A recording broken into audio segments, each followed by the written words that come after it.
Hello everyone, welcome back to our channel HPG के नकल pressure. कैसे हैं आप सब? आई होप आप सब ठीक होंगे।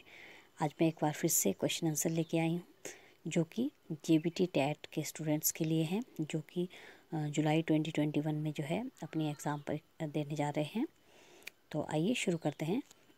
और शुरू करने से पहले अगर आपने हमारे चैनल को सब्सक्राइब नहीं किया तो प्लीज़ सब्सक्राइब करें और इसे अपने ज़्यादा से ज़्यादा दोस्तों के साथ शेयर करें, ताकि इस पैंडेमिक के दौर में आपको पढ़ाई के लिए बाहर ना जाने पड़े और आपकी तैयारी जो है घर बैठे बैठे हो जाए। तो चलिए शुरू करते हैं। और शुरू करने से पहले अगर आपने हमारा चैनल सब्सक्राइब नहीं किया तो प्लीज़ उसे सब्सक्राइब करें। तो चलिए शुरू करते हैं। नंबर 1 क्वेश्चन, पहला क्वेश्चन है, ये है, हिमाचल प्रदेश में कितनी मुख्य नदियाँ हैं? तो हिमाचल प्रदेश में मुख्यतः 5 नदियाँ हैं। उनके नाम देखेंगे: व्यास, सतलुज, रावी, रावी के बाद चिनाब और यमुना। ये बहुत इम्पोर्टेंट नदियाँ हैं और सबसे बड़ी नदी यमुना है, जबकि जल घनत्व के हिसाब से माफ़ कीजिएगा, सबसे बड़ी नदी सतलुज है और सबसे छोटी नदी हिमाचल में यमुना है, और जल घनत्व के हिसाब से सबसे बड़ी नदी चिनाब है। तो आप ध्यान रखेंगे, हिमाचल में मुख्यतः 5 नदियाँ: व्यास, सतलुज, रावी, चिनाब, यमुना। सबसे बड़ी नदी सतलुज, सबसे छोटी नदी यमुना, और जल घनत्व से हिसाब से सबसे बड़ी नदी वो चिनाब है। तो चलिए आगे क्वेश्चन देखते हैं। असहयोग आंदोलन किसने शुरू किया था? तो असहयोग आंदोलन जो है, नॉन कॉपरेशन मूवमेंट, ये महात्मा गांधी जी ने शुरू की थी। महात्मा गांधी जी हमारे देश के राष्ट्रपिता, और इनको हम प्यार से बापू भी कहते हैं। नेक्स्ट क्वेश्चन, कौन सी मुख्य जल विद्युत परियोजना हिमाचल प्रदेश में रूस के सहयोग से चल रही है? तो ये है आपकी कोल डैम परियोजना। और ये कोल डैम परियोजना जो है ये 800 मेगावाट की है, और इसमें 200 मेगावाट के 4 टरबाइन लगे हुए हैं। तो आप ध्यान रखेंगे, 200 मेगावाट के कोल डैम में 4 टरबाइन लगे हुए हैं। नेक्स्ट क्वेश्चन देखते हैं। लक्षद्वीप के द्वीप में, लक्षद्वीप डैश में स्थित है। तो लक्षद्वीप जो है ये अरब सागर में स्थित है। नेक्स्ट क्वेश्चन, भारतीय राष्ट्रीय झंडे की लंबाई और चौड़ाई का अनुपात क्या है? भारतीय राष्ट्रीय झंडे की लंबाई चौड़ाई का जो अनुपात है ये 3:2 है। आप मुझे बताएंगे, जो राष्ट्रीय ध्वज, जो हमारा नेशनल फ्लैग है, उसमें जो बीच में नीले रंग का चक्कर है, जो व्हील है, उसमें कितने स्पॉक्स हैं, कितनी तीलियां हैं? आप ये कमेंट बॉक्स में ज़रूर बताएं। तो आगे देखते हैं। पृथ्वी अपनी धुरी पर घूमती है। पृथ्वी अपनी धुरी पर पश्चिम से पूर्व की ओर घूमती है। इसका आंसर है ऑप्शन बी, पश्चिम से पूर्व। याद रखेंगे, बहुत कॉमन क्वेश्चन है, हर बार एग्जाम में पूछा जाता है कि पृथ्वी अपनी धुरी पर किस दिशा की ओर घूमती है। तो ये पश्चिम से पूर्व की ओर। नेक्स्ट क्वेश्चन देखेंगे। प्राचीन चट्टान निर्मित मंदिर, प्राचीन चट्टान निर्मित मंदिर जो है ये मसरूर है, मसरूर रॉक कट टेम्पल। ये कांगड़ा में है और इसे एलोरा ऑफ हिमाचल भी कहते हैं। हिमाचल का Ellora, Masroor rock cut temple. Next question, Ashok के समय ज़्यादातर अभिलेख किस भाषा में थे? जो राजा अशोक थे, उनके समय में सबसे ज़्यादा अभिलेख ये खरोष्ठी लिपि में थे। तो इस क्वेश्चन का आंसर है खरोष्ठी लिपि। नेक्स्ट क्वेश्चन, नेक्स्ट है, सामान्य मनुष्य के शरीर का तापमान कितना होता है? ये होता है 90, इसका ऑप्शन है option C 98.4 degree Fahrenheit. Fahrenheit में होता है 98.4। नेक्स्ट क्वेश्चन, भारत में पहली रेल लाइन किस वर्ष शुरू हुई? तो ये क्वेश्चन हम बहुत बार डिस्कस भी कर चुके हैं। ये इसका आंसर है 1853। नेक्स्ट क्वेश्चन, जब हिमाचल प्रदेश गठित हुआ तब यह कौन सा, भारत का कौन सा राज्य बना था? तो ये 18वां राज्य बना था भारत का, और पूर्ण राज्य का दर्जा हिमाचल प्रदेश को 25 जनवरी 1971 को दिया गया। नेक्स्ट क्वेश्चन, न्यायिक नियंत्रण का प्राथमिक उद्देश्य क्या है? तो इसका ऑप्शन आ जाएगा ऑप्शन सी, नागरिकों के अधिकारों की रक्षा करना।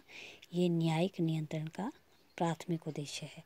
नेक्स्ट क्वेश्चन, यदि एक मानचित्र आपके सामने रखा है तो दक्षिण दिशा दर्शाएगा। ये क्वेश्चन आपसे पूछा है कि अगर मानचित्र आपके सामने रखा गया है तो वो दक्षिण दिशा उसका कौन सा भाग बताएगा?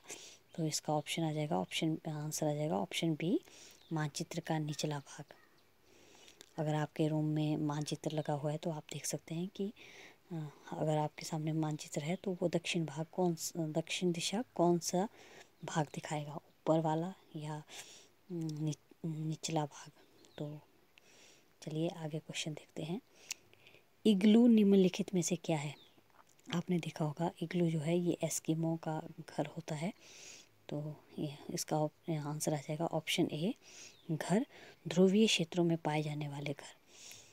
नेक्स्ट क्वेश्चन, चंबा का राज्य का संस्थापक कौन था? चंबा राज्य का संस्थापक ये मेरुवर्मन थे, जबकि चंबा शहर के संस्थापक ये साहिल वर्मन थे, जिन्होंने अपनी बेटी चंपावती के नाम पे चंबा का नाम रखा था। नेक्स्ट क्वेश्चन, निम्नलिखित में से डायलिसिस किससे संबंधित है? तो इसका आंसर हो जाएगा ऑप्शन सी, गुर्दा, किडनी।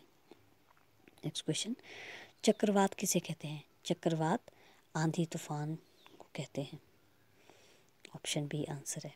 नेक्स्ट क्वेश्चन, भारत का एकमात्र राज्य जो केसर पैदा करता है तो ये है, अब ये राज्य तो नहीं लेकिन केंद्र शासित प्रदेश है, तो जिसका नाम है जम्मू कश्मीर। Option C. औद्योगिक क्रांति किसके आविष्कार से शुरू हुई? औद्योगिक क्रांति ये भाप इंजन के आविष्कार से शुरू हुई। तो option A is the right answer. Next question, कोयला प्राकृतिक गैस एवं पेट्रोल पदार्थ क्या कहलाते हैं? तो ये जो है ये ऑप्शन ए है इसका आंसर, जीवाश्म ईंधन कहते हैं कोयला, प्राकृतिक गैस और पेट्रोल को जीवाश्म ईंधन। नेक्स्ट क्वेश्चन, एक आदमी अचानक शेर को देखता है, उसके दिल की धड़कन बढ़ जाती है, रक्तचाप बढ़ जाता है, उस समय शरीर का कौन सा हार्मोन छोड़ता है? तो ये होता है एंड्रेलिन। जब कभी हम ऐसी चीज़ को देख लेते हैं जिससे हमें बहुत डर लग जाता है या हमारी हार्ट बीट बढ़ जाती है, तो उस समय कौन सा हार्मोन छोड़ते हैं? वो होता है एंड्रेलिन।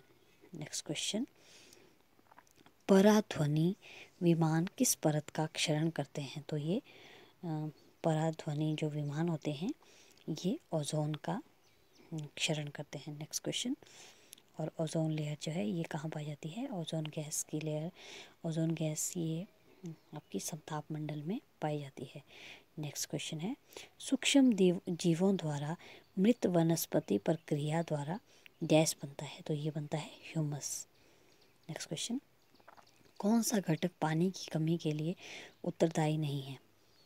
एक क्वेश्चन ध्यान से देखेंगे कि कौन सा घटक है जो पानी की कमी के लिए उत्तरदायी नहीं है? तो अतिवृष्टि जो है ये पानी की कमी के लिए उत्तरदायी नहीं है, जबकि बाकी सब पानी की कमी के लिए उत्तरदायी है, जैसे कि औद्योगिकरण, बढ़ती जनसंख्या, पानी के स्रोतों का गलत प्रबंधन, ये सब जो है पानी की कमी के लिए उत्तरदायी हैं। जबकि उत्तरदायी कौन नहीं है? तो इसका आंसर आएगा ऑप्शन डी, अतिवृष्टि।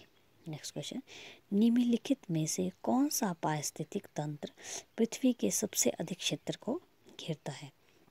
तो इसका आंसर हो जाएगा समुद्री पारिस्थितिक तंत्र। नेक्स्ट क्वेश्चन, निम्नलिखित में से कौन सी फसल खरीफ ऋतु में उगाई जाती है? तो ये सोयाबीन जो है ये खरीफ ऋतु में उगाई जाती है। नेक्स्ट क्वेश्चन, आर्द्रता को मापने वाला निम्नलिखित में से कौन सा यंत्र है? तो ये है, आर्द्रता को मापा जाता है हाइग्रोमीटर से, बैरोमीटर से वायुमंडलीय दाब को, और थर्मामीटर से टेम्परेचर को मापते हैं, और जो हाइड्रोमीटर होता है वो द्रवों का अपेक्षित घनत्व ज्ञात करने का यंत्र है। आई होप आपको ये क्वेश्चन अच्छे लगे होंगे। अगर अच्छे लगे हैं तो प्लीज़ उनको शेयर करें। और आइए देखते हैं आज का लास्ट क्वेश्चन। दूध में पाई जाने वाली चीनी क्या है? तो ये होती है लैक्टोस। ये दूध में जो चीनी पाई जाती है उसे क्या कहते हैं? Lactose. Thank you. Have a nice day.